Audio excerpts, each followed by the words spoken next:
Every day is a school day. We just want to say, give thanks to life. The Lord is my shepherd. I shall want, and I shall work for what I want and get what I want through his blessings.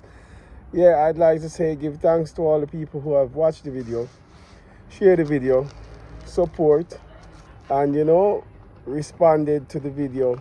I'd like to state that I am not an influencer, nor do I wish to be an influencer, nor do I want to influence anyone. What I would hope for is that you use due diligence,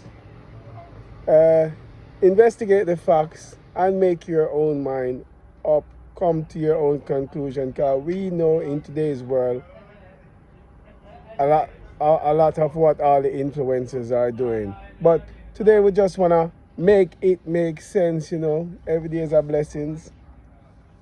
I'm on the grind, giving my 2 cents. I just take some time out, For you, the wider world out there, whether you're seeing me on the tube or the television, it's your boy Adam-MIMS coming to you. And today we're going to make it make sense. A lot of persons have asked me, well, not a lot, just a few.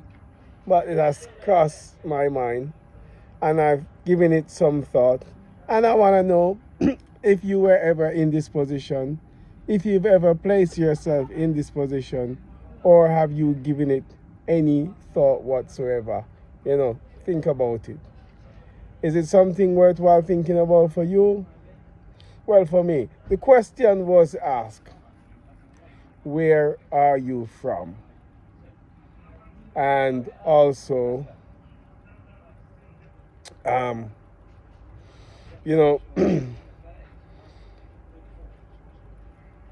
lot of people have asked this question.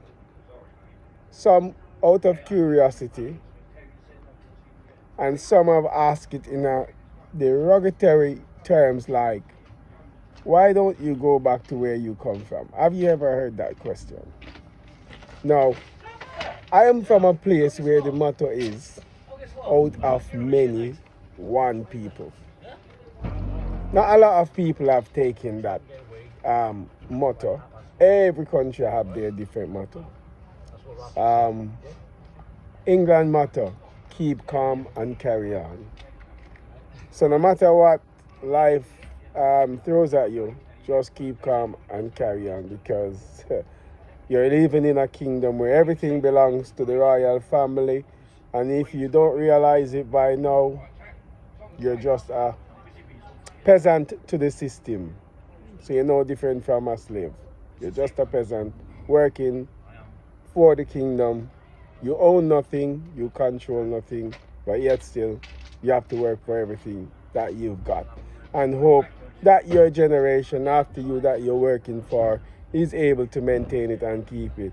Every day is a school day. Make it make sense. For America, it's the home of the brave, but I think Mr. JT has changed it to Mr. DT. I'm saying JT. DT has changed it to Make America Great Again. I've asked the question, when was America ever great? We know Great Britain because they have what you call is imperialism. Great Britain has got an empire where they own majority of the world through slavery, whatever means they've owned it. So we know Great Britain has earned the term great.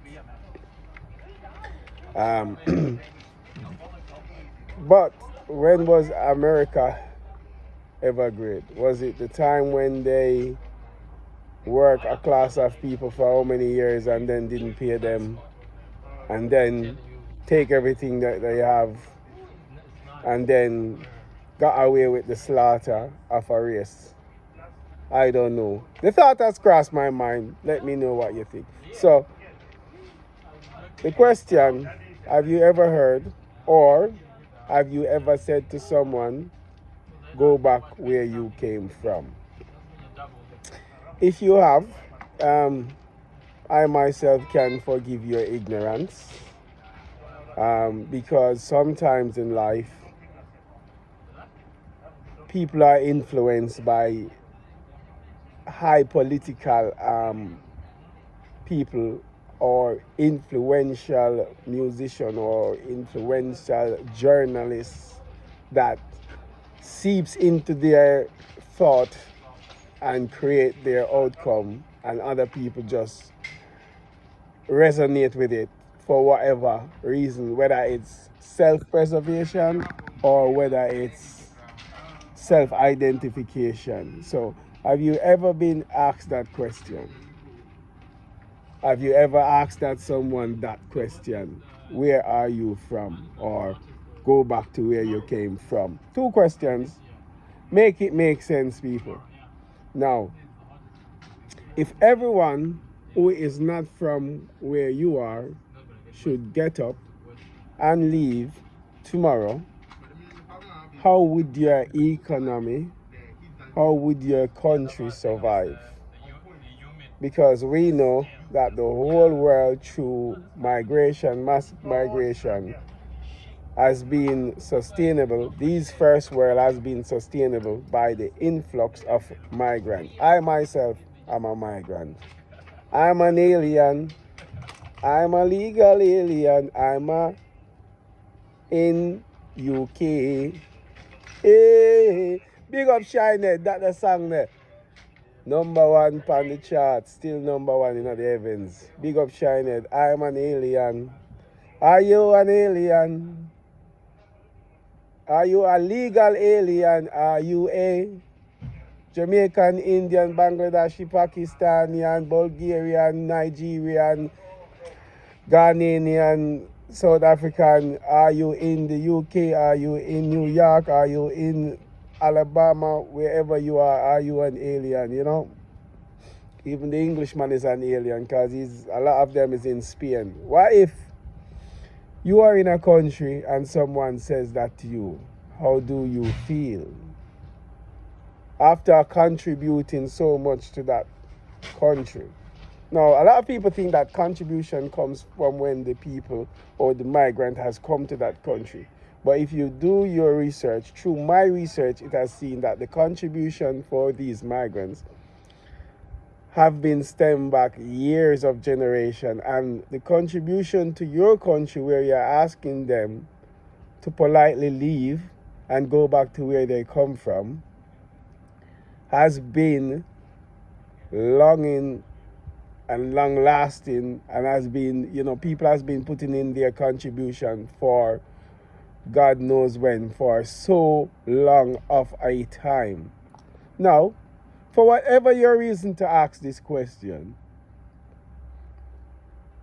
or maybe you've been asked this question for whatever reason, have you ever considered the thought that, you know what, maybe I should go back to where I come from, because I'm giving my best to this society, but yet still it is unappreciated, you know? Just like how they have crucified Jesus in biblical terms, because he tried to show them a different way, or he tried to implement something by biblical terms that people didn't want to accept, so it was easier to kill him. Anyway, it's the same thing like you. It's easier for the system to kill you, beat you down, you know. So much countries benefit from migrants, but yet still migrants are the go-to to point your finger at and blame. So when there's a surge in crime, it's the migrant. When there's a surge in health and sickness, it's the migrant. Yet all of the migrants there that come to this country, they don't really go hospital for much, because wherever country they're from, they've got a diet that sustain them for a number of years. It's when they start to live in this country that they start to get sick. I'm talking for the UK. I don't know about the US. I know the US is big on pharmaceuticals, where, you know, they make the money under the back of pharmacies and insurance and doctors and all of that. So, you know, they're sick in, you're feeling you're getting sick through the food. You're eating every day, but you're still not feeling healthy. You know, your kids are becoming more anxious, more frustrated, more irritable, short-tempered, because, you know, we're feeding them not only food, but we're feeding them social media, which is so antisocial these last days. So make it make sense. Does that make sense to you, to ask someone where they are coming from, or to tell someone go back to where they come from? Because I'm not telling you the lie, you know. I don't forget what mark on the lampshade. If you know, you know. But I'd like to ask the people them that tell someone that to go back to where they come from. What if everyone should take that advice and just pack up and leave? Where would your hospital be today? Where would your cleaning service be today? Where would your jobs that you don't want to do, like your fruit picking, your deliveries, your general maintenance, you know? Because everybody know that, you know, as a born American or a born Englishman, you know, you want to be in the sun, you want to live the holiday, and you want to have a good time, you know, while the immigrants are working. And I blame politicians who class people coming over on board as economic migrants. If you look at the truth, you know, you have to be careful of the English language, because the English language will make you into a liar. When Christopher Columbus go on the boat, they were discoverers and conquests. And now people coming on board, they are economic migrants. And nobody is saying, no, these people bring their culture, bring their food, bring their way of life here. And it's trying to teach you something. You can't disagree with me. I'm not looking for people to disagree with me. These are all my thoughts, my research that I have come up with. I'm not fabricating anything to please the wider audience. Whether you please or displease, it has nothing to do with me. It's for you to make your mind up and make it make sense to you. So what does it make sense to you? Does it make sense to tell someone to go back? If all these persons would leave and go back, your country would automatically be flourish, and you would be so much better off. The government won't impose no duties and tax on you, and your doctors will look after you. So all your health will be, you'll be like a wild pony, just living the life, living the dream, you know, having the best life, you know, partying like here tomorrow, no work, no stress, no drama. Is that the case? For me, I think that advice is a brilliant advice. So I'm not upset if somebody say go back to where I come from, because I'm from a place that there is only love, where the sun goes up every morning. Sizzla Kalanje. Who knows, you knows. I'm from the place where the lampshade says a message. If you read that lampshade, you know, you know. I'm from a place where out of many, we are one. That is our motto. Yeah, man. I'm from a place where we're little, but we're talawa. Where our influence throughout the world, and our dedication and our participation and our contribution to mankind has surpassed all their negativity that they have imposed on us. So, make it make sense, gentle people. Is it time that we start taking these people negative approach to us and answering their question with action, by actually thinking, should we go back to where we come from, and what are we doing here? So it will get nicer, make it make sense. Every day is a school day. What do you think about the questions asked, and why do you think you have to ask someone that question? Peace, love, prosperity, one mind, one heart. Think. Does that make sense to you? Make it make sense.